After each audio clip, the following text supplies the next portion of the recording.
Perched comfortably on my beloved park bench, basking in the warm embrace of a radiant May day, I felt an exhilarating rush of joy that seemed to lift my spirits higher than ever before. It was more than just the burst of attention I received after the drama of a couple of days ago, nor was it solely due to the sudden disappearance of my schoolyard tormentors. What truly set my heart racing was the intoxicating sensation of something vibrant and new stirring within me, a feeling I relished deeply.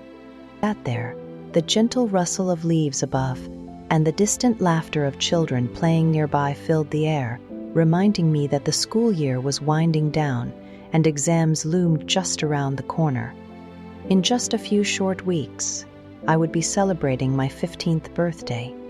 It dawned on me that it was time to put my head down and focus on my studies to ensure I achieved the results I knew I was capable of. Despite the looming pressure of exams, I could not help but feel a sense of confidence.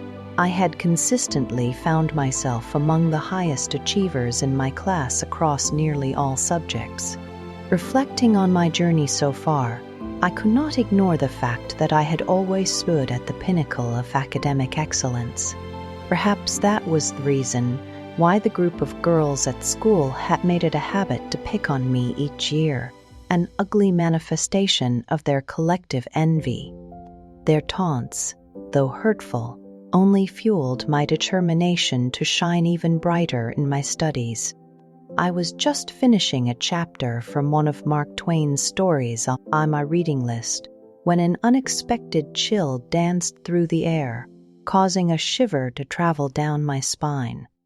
At first, the sensation threw me off. Something was undeniably amiss. My loyal mastiff, Joey, stood nearby, his brown eyes wide with concern as he whimpered softly, his body tense.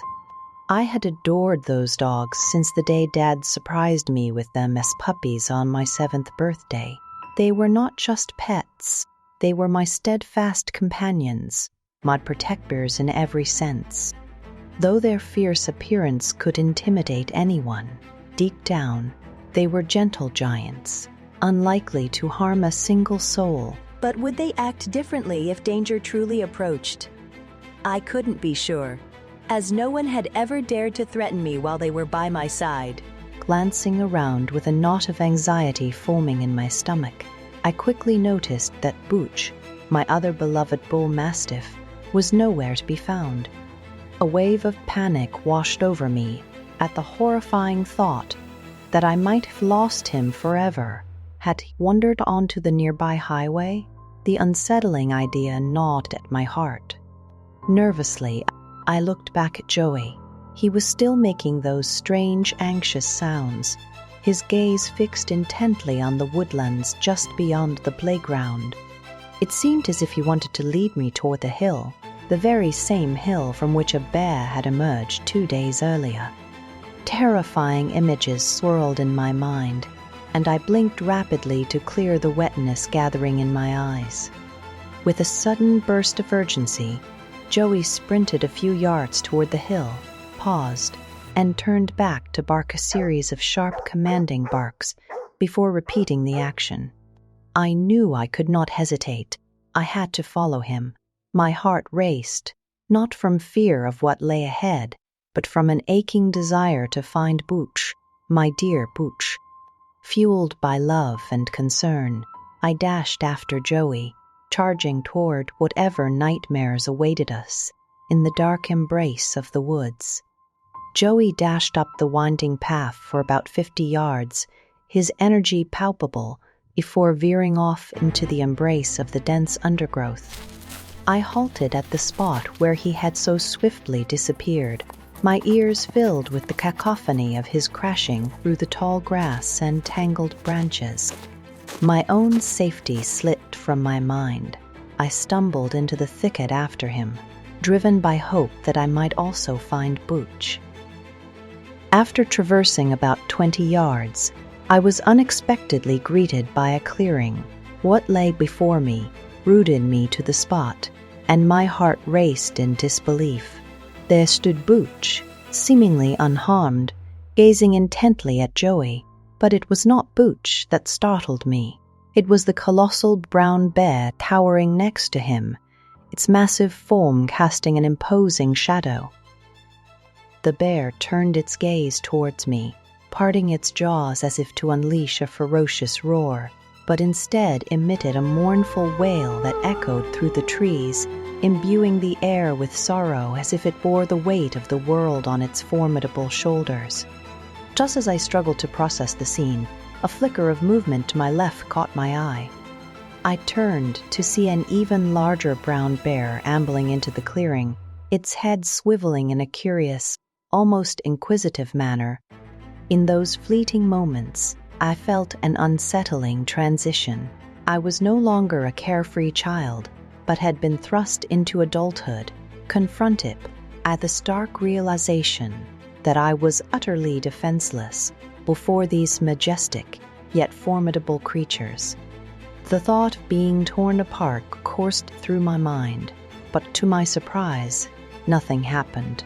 The bears simply observed me with an intensity that felt both unnerving and surreal. I glanced at Joey and Butch, who for the first time in my memory seemed to have abandoned me, aligned with the bears. Then Butch began to bark fiercely at something lurking at the edge of the clearing. In that instant, clarity washed over me. I felt as though every experience in my life had been a prelude to this pivotal moment. Then I saw it. A small bear cub was trapped helplessly at the bottom of a deep hole in the forest floor. Its tiny body trembled as it struggled weakly, claws scraping against the steep, crumbling sides. Unable to climb out, it looked utterly exhausted, as if it had been trapped there for days. The sight was heartbreaking, so small, fear evaporated as I instinctively ran toward the distressed little bear. It was a simple task to free it from its confinement, a feat impossible for its massive parents. Cradling the trembling creature in my arms, I felt its warm body snuggle against my shoulder, its wide, innocent eyes locking onto mine with a mix of trust and need. In the meantime, the two parent bears had closed in around us, their curious noses sniffing the baby who, remarkably, seemed to have weathered the ordeal just fine. They stepped back a pace, their bodies tense yet watchful, and I sensed it was time to return the baby to them. With a gentle motion, I set the tiny bear down, watching as it scurried back behind its mother, safe once more, in the presence of its family. The mother bear opened her mouth, unleashing a terrifying roar that echoed through the clearing. The bear family turned slowly and began to walk away along the path, their massive shapes moving with quiet, deliberate calm. Step by step, they retreated into the golden haze of the forest, growing smaller with each passing moment. I stood there, rooted to the spot, watching them go, scarcely daring to breathe. The tension that had gripped the air only moments before dissolved into a strange, almost sacred stillness. The soft crunch of their paws against the dirt path echoed faintly, then faded and faded until it was gone. Silence settled over the woods once more. Beside me, Joey and Butch panted heavily, their bodies still alert, but the danger had passed. The path ahead lay empty again, as if nothing had happened. Only the memory remained. Once more, I found myself nestled on my favorite bench, lost in contemplation about the upheaval I had just witnessed. However, my moment of tranquility shattered as the three bullies appeared, their taunts and jeers slicing through the air like a blade. But something within me had shifted, a realization blooming like a flower breaking through concrete, one that I was only beginning to comprehend. With a newfound determination, I looked up directly at the trio. They halted their cruel banter, momentarily taken aback by my sudden assertiveness. I planted myself before them, locking my gaze with theirs. I could see their expressions warp from shock to a creeping fear, eventually morphing into a stark horror that reflected what I had never revealed before. In that instant, I saw something raw and untamed in my eyes, a certainty that exuded strength, something not to be trifled with. I had transcended the naivety of childhood, evolving far beyond what these simpletons could fathom. I wanted them to see this new light in my eyes, hoping it would urge them to reflect on their own lives and perhaps inspire them to strive for something more meaningful. Never again would they dare to approach me. I was again alone on my bench, sinking into its familiar embrace, and cast a glance at Joey and Butch. For the first time, I peered deeply into their expressive eyes, and they reciprocated the gaze. Nanette's shared moment, an unspoken bond forged between us. We truly saw each other. Later that evening, as I looked into my father's eyes across the dinner table, I noticed a flicker of surprise pass over his features. Did something happen today, Emma? He asked, his voice laced with concern. Yes, I replied, my voice barely above a whisper. Don't feel obligated to share if you're not ready. He responded, but I could see the fear simmering beneath the surface of his tough exterior. This man, who defused roadside bombs with steady hands, was uneasy about what he saw reflected in my gaze. may I tell you? I ventured, needing to unburden the weight of the day. My dad cleared his throat, the sound echoing in the tense silence, before taking a long sip of water to ease the dryness that had suddenly settled in. Okay, He said, his tone betraying reluctance.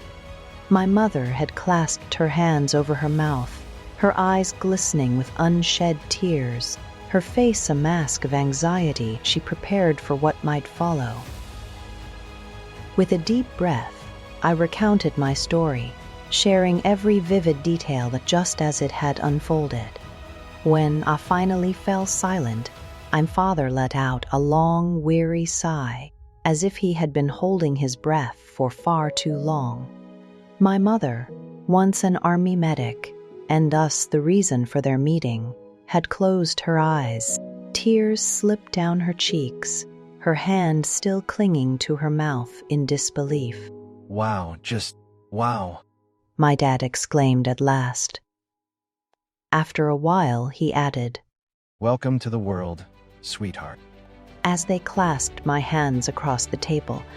Sense of love and unity enveloped us. I really love you guys. I said, my heart swelling with emotion.